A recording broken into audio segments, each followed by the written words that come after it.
kind and considerate to us all, especially to our dear daughter, Victoria. Victoria and Mark, you are perfect to match together. You make a lovely couple, and now with Alfie, you make a beautiful family. You both look after each other, have fun together, dream together, and in the future you'll build lots of memories and be happy together. Please raise a glass of Victoria and Mark. Victoria and Mark. Now I'd like to hand over to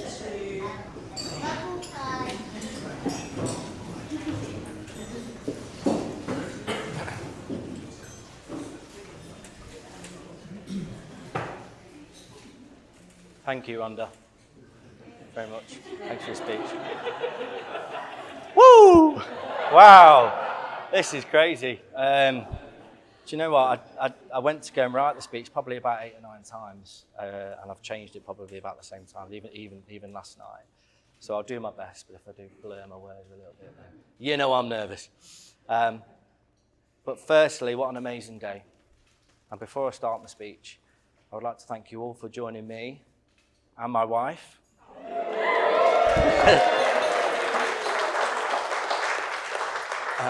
on this very special occasion.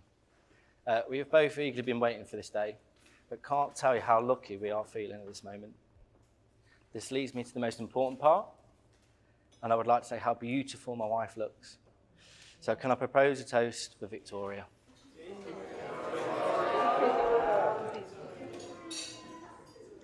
Is he awake?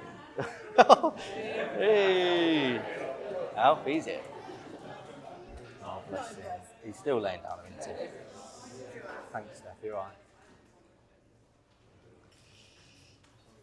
I'll be honest and say it's not really weird saying you're my wife. As the day I originally proposed back in April last year, I would have married you on the spot. But what can I say, Victoria? You're absolutely amazing. And you literally complete me. You're my soulmate, my best mate, the best mum to Alfie, and now I'm lucky to call you my gorgeous wife. So on our first day, back in 2017, I can truthfully say that on that day, I knew we had something very special. We had a similar lifestyle, similar interests, but what attracted me to the most about you was how caring and thoughtful you are, not to mention how close and loyal you are to your family and your friends. We've had the most memorable few years, shared with our little dog Genki, who isn't sadly with us anymore, some great holidays, and buying our first home in Breaston in 2019. But the biggest surprise and celebration we both had to this day was on my birthday in 2020, when Victoria told me she was pregnant with Alfie. Probably the most surreal day. I didn't believe her. Didn't. In fact, it took another 2 or 3 tests on that day at Tesco, 40 quid down. But wow, that was a great day. This had suddenly led into COVID, which meant I didn't go to any of the scans or appointments, leaving Victoria doing even more hard work on her own. I'm proud to say that on this day, he is our little legend, and we both love him very much. And each day, week goes by, we can see how much he's grown into a fantastic, vibrant personality. To add from this, there is, however, some very special people who can't be with us today. So we'd all like you to raise a toast to absent friends. Absent friends.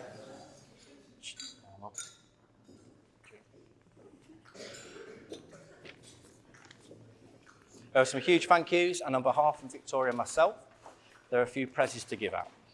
Can you do the honours while I'm doing it? So thank you. Wow, this is going to be the toughest bit. I swear we've got all that before we start doing it. So. Rhonda, do you first, but once you've sat down.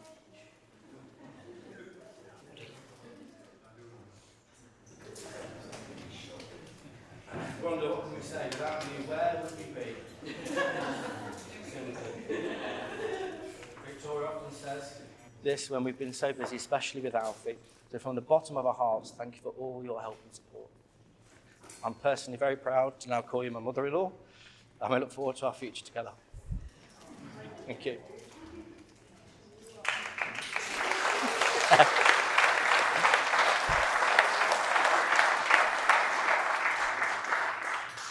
Mum and Dad, again, what can I say? You've been the best people throughout my life. I want to thank you so much for all your ongoing support, and you've both made me the person I am today. You're both fantastic role models, and I've welcomed Victoria into your family. And for that, it makes you the great parents that you are. You always know what to say, good or bad.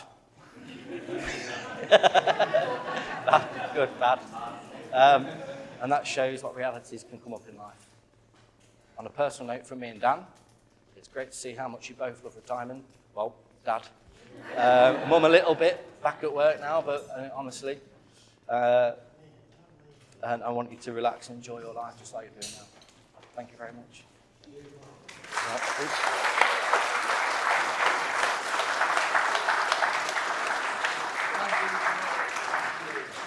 Enjoy that, Dad. You got it, yeah? Cheers, Dad. Steph. What an awesome maid of honour and sister.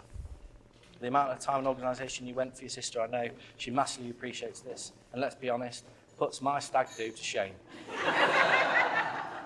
Yes. Wow. The 2 hen do's you did and organised were fantastic. You're a lovable person who is again so thoughtful and puts others first. Must be something in the Morse Medley genes. I think that deserves right, definitely. Thank you for your ongoing support, being an amazing auntie, and looking after your little sister in the lead up for today. Bridesmaids, Jane and Lou. Thank you for supporting Victoria. Oh, yes. Thank you for supporting Victoria. Both your friendships mean so much to her throughout the past and present, and being there for her when she needed. And thank you very much for how calm you've been today. You have. And it looks fantastic out there as well. I'm living here. So thank you very much. We've got a couple of presents or more presents for you as well. Thank you.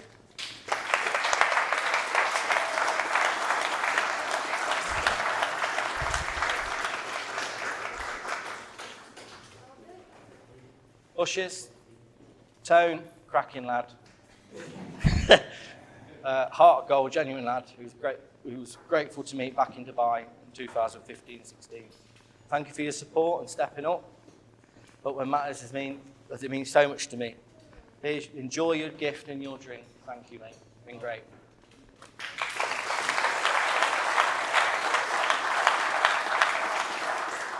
Dan, fantastic brother, always been there when needed, has always put his family first. A true gent and a very caring man. Enjoy your gift and drink, and make sure you bring bloody shirts. You have to buy them today. Buying shirts. Thank you very much, mate. You've been great. Thank you.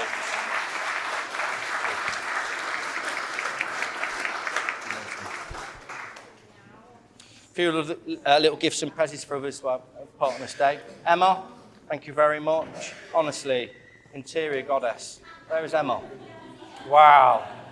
Thank you very much. You've been great. You've come in here early today. And John as well. Thank you very much. It's been great. Yeah. Thank you very much. Ollie, Mary, Rosie, thank you. You've been great. We've got a few little gifts for you, which we'll pass over.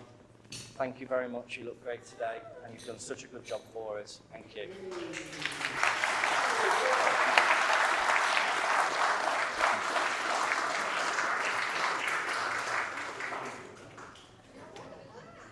Carl.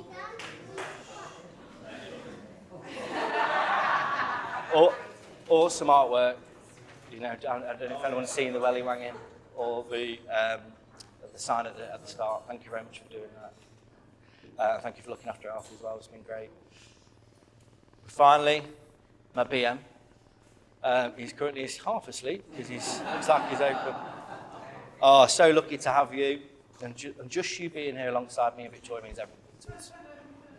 Enjoy your silver-plated tractor. Where's that knocking about?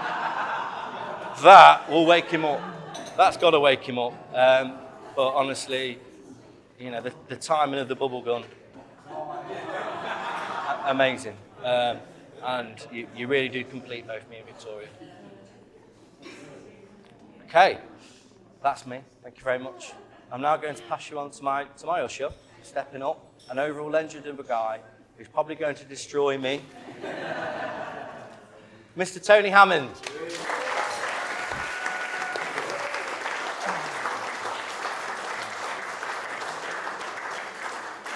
Thank you, Mark. So I was asked about 2 weeks ago whether I would do a short speech, and I was told if I mess it up, no one would remember. And on arriving here today, there was a videographer, and now I've got a microphone on, so this will go into eternity. So I first met Mark when I moved from Qatar to Dubai in 2016. His enthusiasm for darts, drinks, gambling, sports, we hit it off quite well. As I was trying to remember timelines and trying to remember what job he's got, he's had so many jobs since I've known him that I couldn't really put it to where he was. It wasn't long before me and Mark decided that we wanted to trip away, and in true Dubai style, we decided 7,000-mile trip, round trip to Dublin for a weekend of the darts was a great idea. And this is when I really found out that Mark's liking for one or two drinks was probably towards his limit of what he could actually consume. Carried him home to his hotel that night where we were staying. It wouldn't be the last time. Mark quickly took another new job, and that new job brought him back to the UK. But, as luck would have it, I've got an understanding wife, and I was still able to continue doing trips away. So then the following year, we headed off to Dublin again. I flew and met him. And this is when he told me he'd met a girl called Victoria. And that was the first time he mentioned her. And at the time, I was how will this work? 2018 came around, and it was time for me to accept a new role, which brought me back to the UK myself. And as luck would have it, it brought me to, well, I was staying with the in-laws at the time it first came up, walking distance from where Mark lived.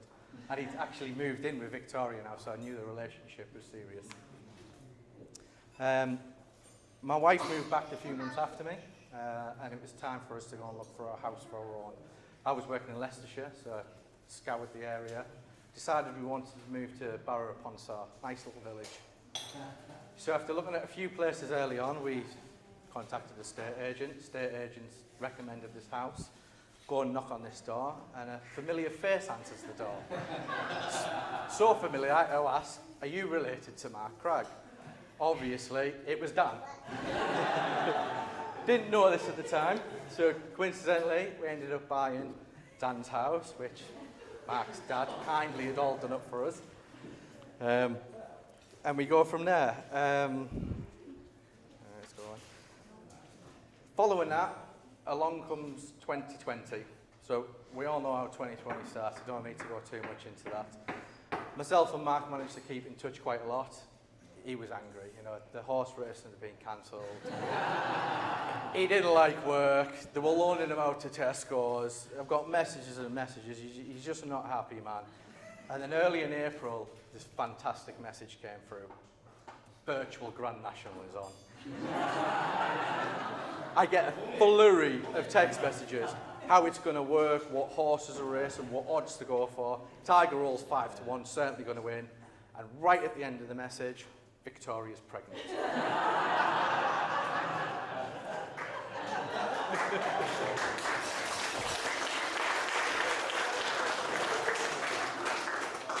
So, after Alfie comes along, they've got their own house. What's next? Obviously, it's going to be a proposal. And with every good wedding comes a good stag do. Or in Mark's case, 2. Nope. So it's very unfair to talk about a person's stag do unless what happens becomes public knowledge. And what happened did become very public knowledge. So at the end of the second stag do, Mark decides he's had a bit too much to drink, goes and throws up in Tesco's car park, manages to get himself kicked out of a taxi, doesn't know where he is, and has to call this beautiful wife-to-be, who is supposed to come to the rescue. It doesn't quite work like that. Victoria manages to speak to a stranger, finds out where Mark is. Next thing we know, his future mother-in-law is coming to the rescue.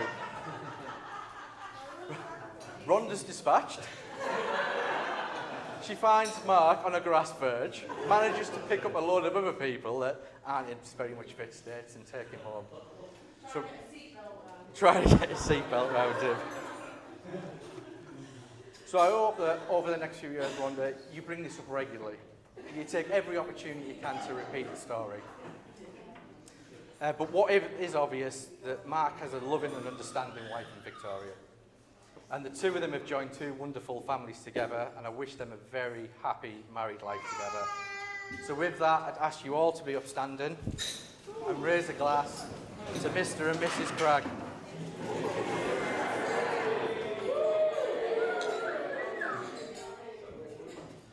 And now I'd like to pass you over to Steph. We'll give Steph a round of applause.